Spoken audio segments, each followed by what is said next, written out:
Je vous retrouve aujourd'hui pour une vidéo, dans laquelle je voulais vous montrer un petit peu des éléments que j'utilise, des produits que j'utilise pour essayer de réduire mes déchets.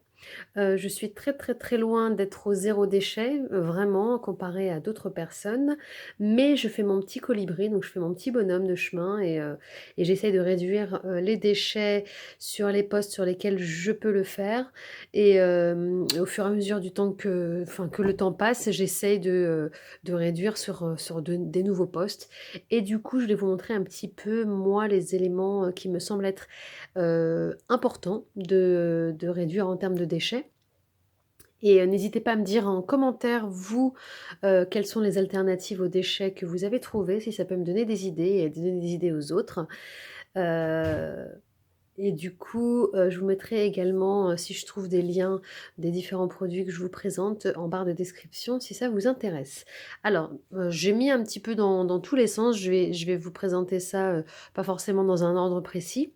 Je vais commencer par tout ce qui est, quand vous allez vous faire vos courses, je pense que c'est là qu'on a le plus de déchets, donc pensez toujours à prendre avec vous un sac. On a toujours des sacs à la maison, des cabas, des sacs. Ça vous évitera d'acheter des sacs encore en magasin.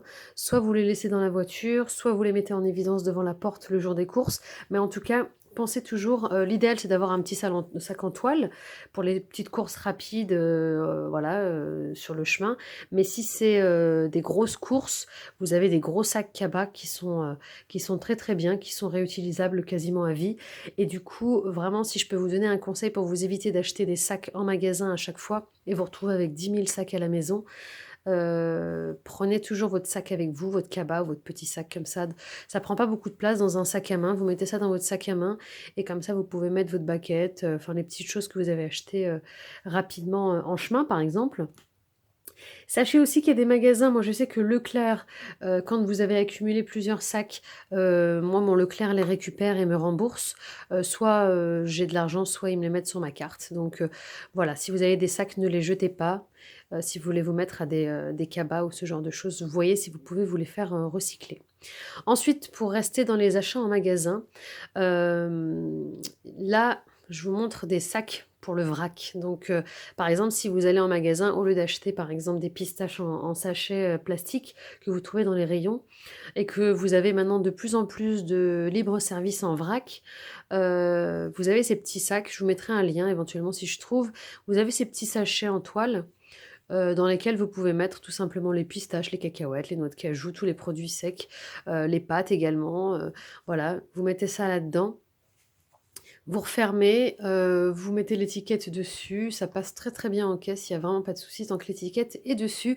Ça vous évite de rentrer chez vous, de vider, enfin d'avoir des sachets partout, c'est pas super niveau environnement, c'est pas très esthétique et puis, voilà, vous en avez, pas la peine d'en avoir 10 000, hein, et enfin, si vous en avez 5, ça suffit largement, selon ce que vous avez, ce que vous avez besoin. Ensuite, moi, j'avais pris, un Engage for Better, en fait. Je vous mettrai le lien en barre de description si vous voulez leurs produits. Moi, j'avais pris chez eux. Là, c'est pour le pain, pour mettre, la baguette, le pain, voilà. Au lieu d'avoir leur paquet en papier, vous pouvez toujours avoir un petit étui comme ça. C'est sympa et c'est pratique. Vous avez également ces petits filets, ça, c'est plus à destination des fruits, des légumes. J'en ai de plusieurs tailles. Là, c'est un gabarit moyen, donc c'est la taille moyenne.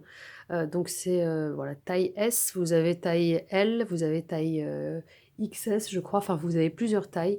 Je vous mettrai encore une fois des liens en barre de description. Là-dedans, vous mettez vos fruits, vos légumes, vous pesez, vous mettez ici l'étiquette et puis, ça passe très, très bien. Ça vous évite d'avoir les petits sachets plastiques des, magasins, du rayon fruits et légumes. Ensuite, une fois que vous avez récupéré, vous allez me dire: «Mais après on met ça où?» Moi, je mets ça dans des bocaux. Alors, vous n'êtes pas obligé d'investir dans des bocaux. Moi, au tout début, je pensais, investir dans les bocaux, donc j'avais commencé à acheter chez IKEA. Les bocaux en verre comme ça, ils sont super, hein, ils sont très, très bien pour conserver les pâtes, les fruits secs et cetera. Vous avez différentes tailles, mais en fait, si vous voulez pas investir parce que le but, c'est aussi, si on est dans cette démarche, c'est aussi dans une démarche où on veut pas dépenser, excessivement, vous pouvez prendre moi, quand j'achète, des produits, par exemple, des olives, ou autres produits. Je privilégie les bocaux en verre. C'est pas moins cher que la lu que enfin que les, conserves. Les conserves, moi j'essaie d'éviter au maximum. Donc c'est pas moins cher, c'est pas beaucoup plus cher, pardon. Et après vous pouvez les réutiliser. Donc là, bon moi je l'ai pas frotté au max, mais en tout cas vous pouvez retirer vraiment tout le papier.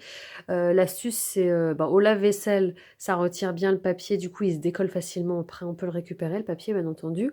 Ou sinon vous le passez dans l'eau chaude, vous le mettez dans un récipient d'eau chaude, chaude, chaude et puis le papier il se retire et ça fait un beau bocal.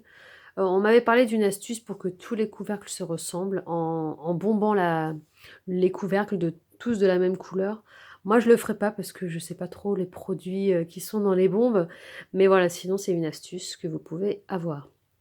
Vous transférez vos fruits secs, cacahuètes, pistaches, vous pouvez mettre les pâtes, la farine, et cetera. Tout ce que vous prendrez en vrac dans vos sachets, vous pouvez les transférer dans des bocaux et en plus, c'est beaucoup plus sympa, esthétique et puis on voit bien les produits.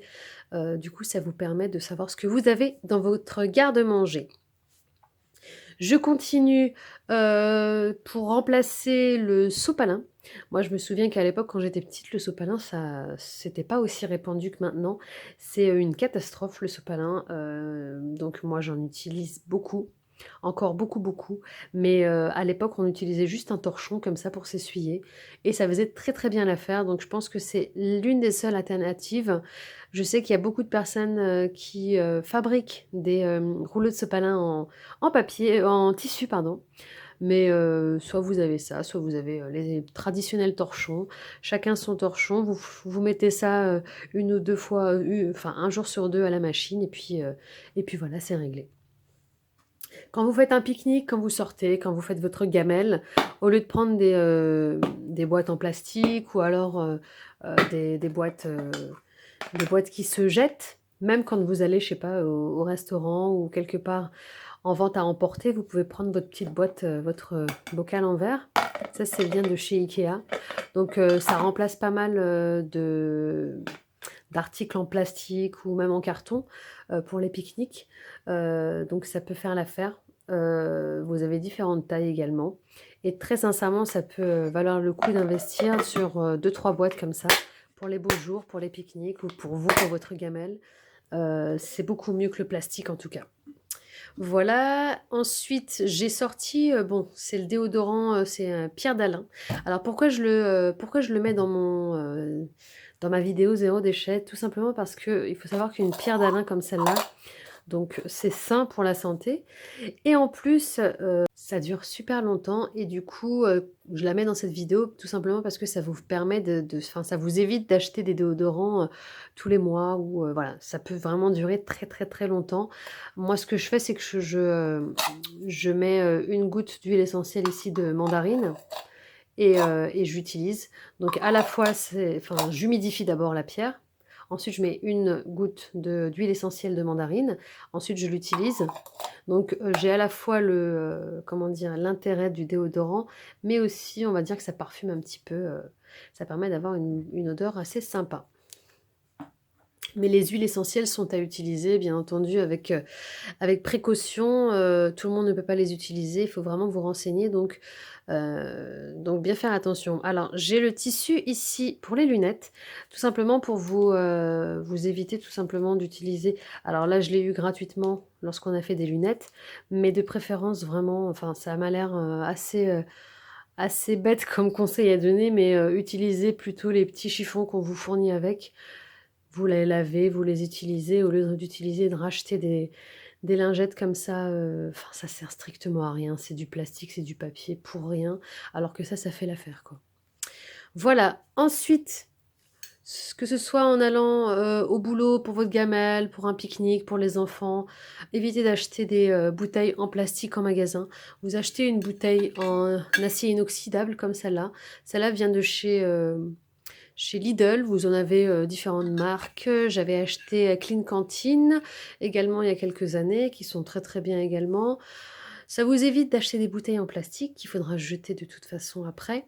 Vous la remplissez, que ce soit eau du robinet ou, eau en bouteille. Mais en tout cas, ça vous évite d'acheter des petites bouteilles en magasin.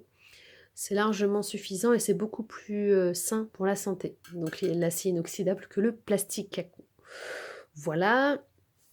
Qu'est-ce que j'ai d'autre? Ça, bon, je ne vais pas vous la sortir, mais c'est une cup, une coupe menstruelle. Pour tous les produits, je vais essayer de vous mettre des liens, bien entendu. Donc la coupe menstruelle, il y a suffisamment de vidéos sur internet qui expliquent ce que c'est et comment l'utiliser. Donc moi, je ne vais pas m'aventurer dans ce terrain-là. Donc c'est super en termes de suppression des déchets des serviettes hygiéniques ou des tampons. Et quand on sait ce qu'il y a, dans les serviettes hygiéniques et les tampons, très sincèrement, c'est, aussi bien bon pour la planète que pour votre santé. Donc je vous recommande de vraiment, vraiment, je vous conseille fortement de vous renseigner sur les coupes menstruelles, mais également, il existe également des culottes menstruelles, culottes de règles. Ça vous permet également de réduire vos déchets. Pour les jeunes filles, c'est sympa aussi de pouvoir utiliser des culottes de règles. C'est tout simplement une culotte, qui absorbe toute la journée. Ah, vous avez aussi une culotte, je crois, pour la nuit et il suffit tout simplement de la laver. Donc vous avez plein de vidéos qui en parlent, des articles partout, donc je vais pas vous en dire plus parce que j'ai pas envie non plus de passer à côté de l'information, principale. Mais en tout cas, il y a plein d'infos sur internet, renseignez-vous, c'est vraiment indispensable, et en plus en termes de déchets, vous n'imaginez même pas et en termes de dépenses également parce que mine de rien, une, culotte, menstruelle ou une coupe menstruelle, ça dure, beaucoup, beaucoup plus longtemps qu'une serviette hygiénique tout simplement. Voilà. Ensuite, j'ai ces petits, ronds démaquillants, donc c'est, très bien à la fois pour les personnes qui se maquillent pour se démaquiller, mais ça peut servir également pour les personnes qui ont besoin de se nettoyer le visage, le soir, le matin, avant de passer une crème ou quelque chose. Donc du coup, vous les utilisez après, enfin moi tout de suite je les nettoie à la main, je les pose pour les sécher. Donc voilà, j'en ai 3, vous pourriez en avoir beaucoup plus. Donc pareil, si je trouve des liens de fabrication artisanale, je vous les mettrai les liens. Donc ça vous évite d'acheter des disques de démaquillants, disques démaquillants, vraiment c'est pareil, c'est la ruine et pour l'écologie, c'est pas génial. Alors, ensuite je continue avec les cure-oreilles. Ça, c'est, ce qui remplace les cotons-tiges. Donc il me semble avoir compris que les cotons-tiges allaient être interdits, dans quelques temps. Je ne sais pas exactement l'info. En tout cas, ça pollue énormément les cotons-tiges et c'est pas forcément l'idéal pour se nettoyer les oreilles. Donc, il y a cet accessoire, donc c'est une petite pelle tout simplement. Vous avez aussi pas mal de vidéos sur internet qui vous expliquent un petit peu le fonctionnement. Donc c'est une petite pelle et puis vous allez hop, je vais vous en prendre une là comme ça. Vous en avez différents matériaux. Il y en a en bambou, en bois et puis il y en a en comme ça, voilà.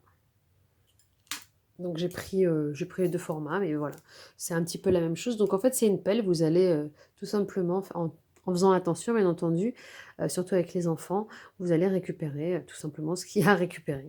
Voilà, donc c'est mignon, vous avez des modèles assez sympas. Si je trouve des liens, je vous les mets. Donc ça, c'est super pour réduire les déchets des cotons-tiges. Et je crois que c'est mon dernier petit produit et puis si j'ai dû en oublier, hein, mais voilà, c'est ce que j'avais en tête. Ici, ce sont des pailles en inox. Donc du coup, vous en avez aussi, il me semble, en bambou. Moi, j'ai choisi l'inox. Donc c'est pour éviter l'achat inutile de milliers de pailles qui vont polluer la planète. Donc vous en avez des ondulées, vous en avez des droites. Voilà, si je vous trouve un lien, je vous le mets. Et vous avez le petit goupillon pour nettoyer la paille. Parce que, mine de rien, il faut bien les nettoyer parce que si vous buvez des jus de fruits sucrés ou autre chose, des sodas, et que vous nettoyez pas comme il faut, eh bien après, du coup, il peut y avoir des petits dépôts. Voilà, j'aimerais beaucoup que vous me disiez en commentaire, vous, vos petits plus, vos petites alternatives à vous, les petites choses qui pourraient, moi, m'aider, parce que je suis vraiment, vraiment loin du zéro déchet.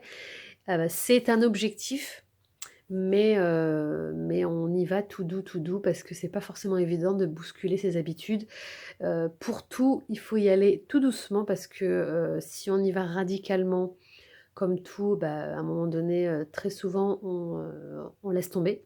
Donc il faut y aller tout doucement, commencer tout doucement, pas forcément tout bousculer d'un coup, mais c'est super important, parce que même si on a l'impression que, oh, chacun dans son coin, ça changera rien. Non, l'histoire du petit colibri, c'est pas juste une petite histoire. Pour les personnes qui connaissent pas l'histoire, je vous invite à taper, histoire colibri et puis vous verrez un petit peu ce que c'est.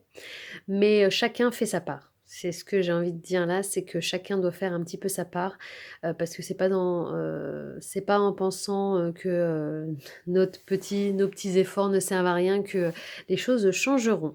Voilà, sur ce, je vous laisse, surtout likez cette vidéo si le sujet vous a plu et abonnez-vous si ce n'est pas déjà fait. Je vous retrouve bientôt pour, d'autres vidéos. À bientôt!